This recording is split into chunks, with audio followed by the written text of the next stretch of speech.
Bismillahirrahmanirrahim. I am Professor Muhammad Tayyib Iqbal, your English teacher. Today we are going to study idioms with C.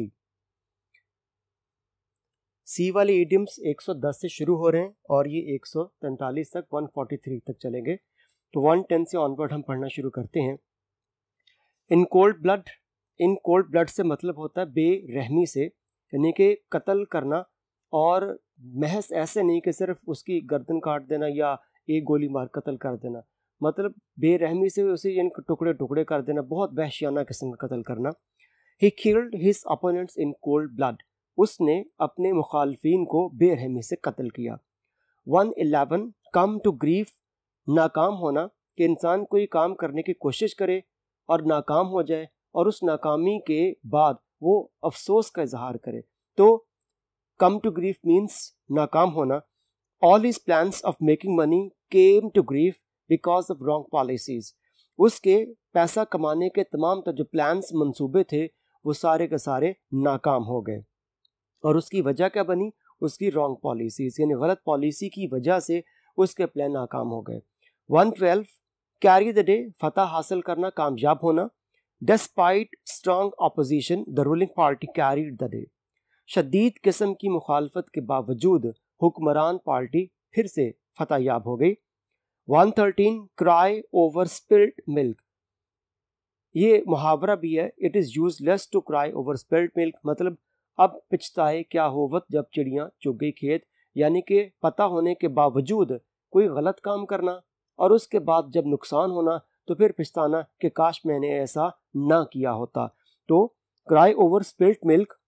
After the bad result. बुरे नतीजे के बाद. His sadness is as useless as crying over spilt milk. के नतीजे के बाद, यानी fail हो गया वो, तो उस नाकामी के बाद अब उसका अफसोस करना, अफसुर्दा होना बिल्कुल ऐसे है कि जैसे पछताने का फायदा ही कोई नहीं. 114 कैरी टू फार. हद से तजावुज करना, बढ़ जाना, बहुत दूर निकल जाना.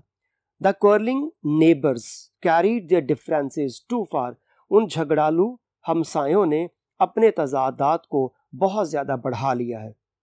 115 come to blows. झगड़ना, गिरेबान तक पहुंचना, यानी फिजिकली हाथापाई करना, लड़ाई करना. In the beginning they were bickering. शुरू में तो बहस कर, बिकरिंग होता है सिर्फ तू तकार तक आना, बहस करना, यानी कि verbal. But they came to blows afterwards. और उसके बाद वो हाथापाई पर उतर आए. 116 कम ऑफ एज. बाली हो जाना. He will get the property of his father when he comes of age. कि उसे तब अपने वालिद की जायदाद में से हिस्सा मिलेगा जब वो बाली हो जाएगा. 117 कट अ सॉरी फिगर. शर्मिंदा होना. He used unfair means to get good grades. उसने अच्छे ग्रेड्स नंबर लेने के लिए गलत तरीका इस्तेमाल किया और नाकामी पर and cut a sorry figure, उसको शर्मिंदा होना पड़ा, यानी कि गलत तरीका भी इख्तियार किया और नंबर भी ना आए, और इस बात पर उसको बाद में पकड़े जाने पर शर्मिंदगी हुई. 118 कॉल इनटू क्वेश्चन. शक का इजहार करना. No Pakistani can call in question the कायद्स ऑनेस्टी. किसी भी पाकिस्तानी को कायदे आज़म की ईमानदारी पर कोई शक नहीं. 119 कैट्सपा. आलाइकार जो खुद काम करने की बजाय, अपनी मर्जी की बजाय दूसरों का सहारा ले या दूसरों के अहकामात पर चले, उसे कहा जाता है catspaw. Suicide bombers are generally catspaws of international agencies. खुदकश हमलावर. सुसाइड बॉम्बर, खुदकश हमला आवर, आम तौर पर बैनुल अक़वामी एजेंसियों के नुमाइंदे हुआ करते हैं या उनके कहने पर अमल करते हैं. 120 कॉक एंड बुल स्टोरी. ऐसी कहानी जिसका न सर हो न पाँव हो, कोई उसके अंदर तरतीब मौजूद ना हो, बेसरोपा कहानी. Nobody believed Hubert. ह्यूबर्ट आपने पढ़ा फर्स्ट ईयर में, lesson number 5, piece of scattering. Nobody believed Hubert and called his statement a cock and bull story. किसी ने भी ह्यूबर्ट का यकीन ना किया, सब ने यही कहा कि जो बात ये कह रहा है वो एक बेसरोपा कहानी है. 121 कैट एंड डॉग लाइफ. लड़ाई झगड़े वाली जिंदगी. The short tempered couples always lead a cat and dog life, के ऐसे जोड़े यानी मियाँ बीवी जो जल्दी गुस्से में आ जाते हैं वो हमेशा लड़ाई झगड़े वाली जिंदगी गुजारते हैं। 122 cast pearls before swine.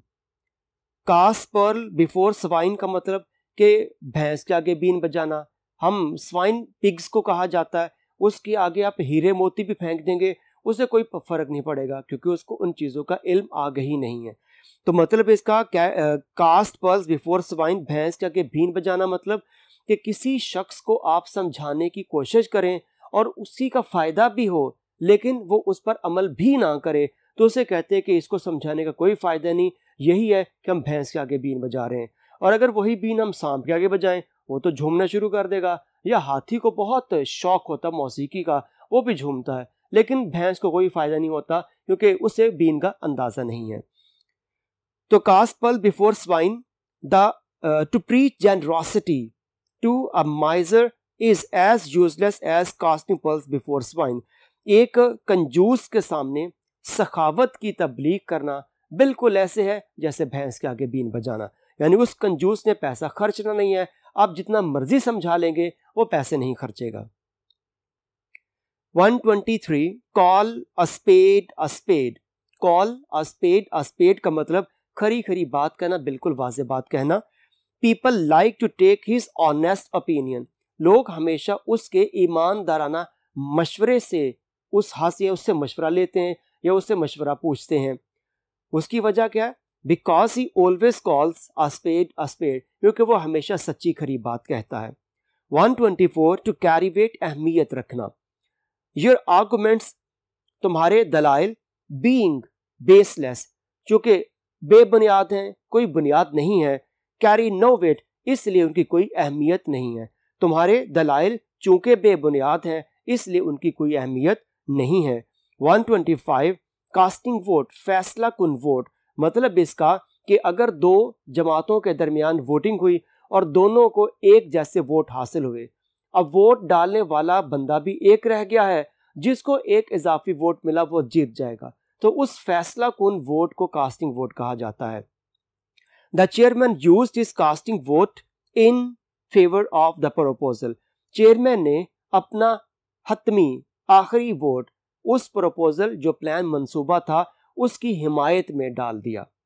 126 to cry for the moon, चांद की हसूल की कोशिश करना, यानी चांद को तो कोई भी हासिल नहीं कर सकता, यानी ना मुमकिन चीज को मुमकिन करने की कोशिश करना, नामुमकिन चीज को हासिल करने की कोशिश करना।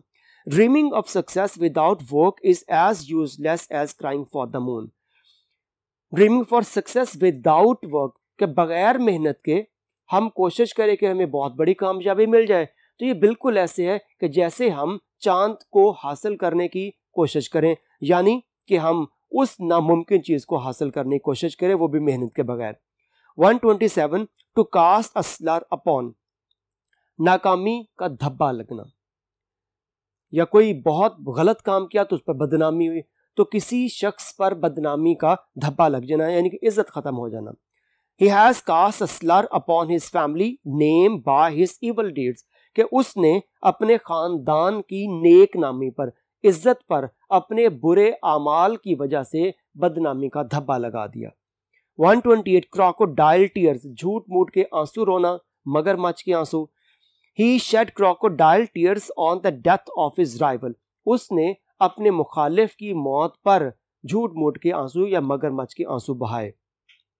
129 a close fisted man, close fisted, fist कहते हैं मुट्ठी को, जैसे हम यह मुट्ठी बना लें और इसमें अगर पैसे रखे हों, हम पैसे खर्चने के लिए हाथ तो खोलना पड़ेगा लेकिन हाथ ना खोलें, यानी कि कंजूसी करें। अ क्लोज फिस्टेड मैन, एक कंजूस आदमी। A close fisted man does not give any financial help to the poor, एक कंजूस आदमी गरीबों को किसी भी किस्म की माली मदद नहीं देता। 130 to come to the point, मतलब की बात कहना, असल बात पर रहना। Stop beating about the bush and come to the point, ये भी एक इडियम है, बीटिंग अबाउट द बुश के इधर उधर की बातें मत करो और असल बात बताओ, क्योंकि जो तुम कहने आए वो बात कहो, इधर उधर की क्यों मार रहे हो। 131 टू कॉल समवन नेम्स, किसी को बुरा भला कहना, यानी इसका मतलब है गालियां देना भी होता है, किसी को गलत अंदाज में बात करना। It is bad to call someone names, ये बुरी बात है कि किसी को बुरा भला कहा जाए। 132 टू कम टू लाइट, जाहिर होना, आश्कार करना। Many facts came to light by the police inquiry, बहुत से हकाइक पुलिस इंक्वायरी से मंजर आम पर आ गए। 133 कास्ट असाइड, मुस्तरद कर देना। The project for building a new college was cast aside because of lack of funds, कि कॉलेज की नई इमारत बनाने का जो मंसूबा था, प्रोजेक्ट था, वो कास्ट असाइड हो गया, मतलब कैंसिल हो गया। और उसकी वजह क्या बनी? Because of lack of funds, क्योंकि उसके लिए फंड यानी पैसा कम पड़ गया। 134 cast in one's lot with, one's lot, lot कहते पूरे ग्रुप को, ग्रोह को, मजबूई तादाद को। तो cast in one's lot with का मतलब साथ होना, हम रकाब होना, इकट्ठे होना। फॉर बेटर और वर्स, चाहे अच्छा हो या बुरा हो। The husband cast in his lot with his wife, खावंद हमेशा हर हाल में अपनी बीवी के साथ ही रहता है, साथ निभाता है। 135 कम डाउन अपॉन, पूरी कुव्वत से किसी पर हमला कर देना। He came down upon his enemy with all his might, उसने अपने दुश्मन पर पूरी कुव्वत से हमला कर दिया। 136 as cool as cucumber, cucumber खीरे को कहा जाता जो खाया जाता सलाद में। तो खीरे का ठंडा होना मतलब इंतहाई पुरसुकून होना, गुस्सा ना करना, जो हर हाल में अपने टेम्पर को, मिजाज को बुरा ना होने दे, तो उसे कहा जाता है एज कूल एज कुकम्बर। जब भी डबल एज है, डबल एज के दरमियान में एडजेक्टिव की हमेशा पॉजिटिव डिग्री आती है। A great leader remains as cool as a cucumber in all circumstances, एक अजीम रहनुमा हमेशा तमाम हालात में, हर किस्म के अच्छे बुरे हालात में पुरसुकून रहता है, यानी कि वो ज़हनी तौर पर परेशान होकर गलत कदम नहीं उठाता। 137 कॉल टू अकाउंट, जवाब तलबी करना, किसी को बुलाना। The principal called the mischievous student to account and fined him, principal ने उस गलती करने वाले तालिबे इल्म को बुलाया और उसको जुर्माना किया। 138 कास्ट या throw in one's teeth, cast in one's teeth या थ्रो इन वंस टीथ, किसी अमल के लिए किसी के सर जनश करना, यानी किसी ने कोई गलत काम किया तो उसको डांट दिया। Aslam did not finish the project in due time, Aslam ने वो प्रोजेक्ट मुकर्रा वक्त पर खत्म नहीं किया।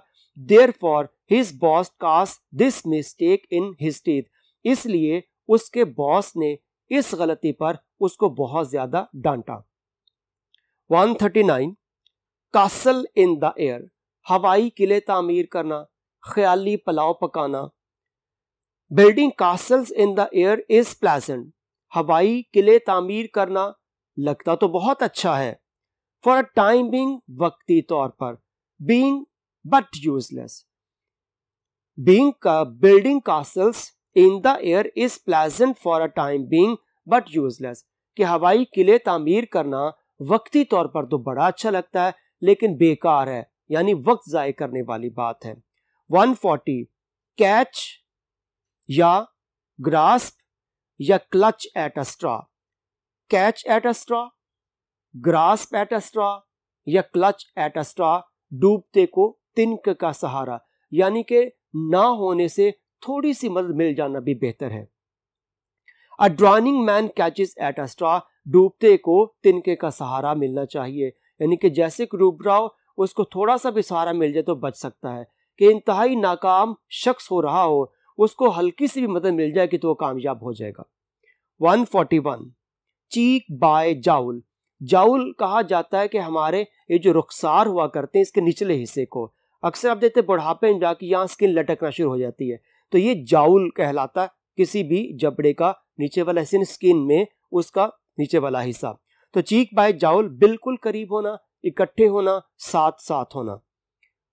The master and the slave sat cheek by jowl on the prayer rug, कि वो आका और उसका गुलाम दोनों जाए नमाज पर, प्रेयर रग जाए नमाज पर इकट्ठे बैठे।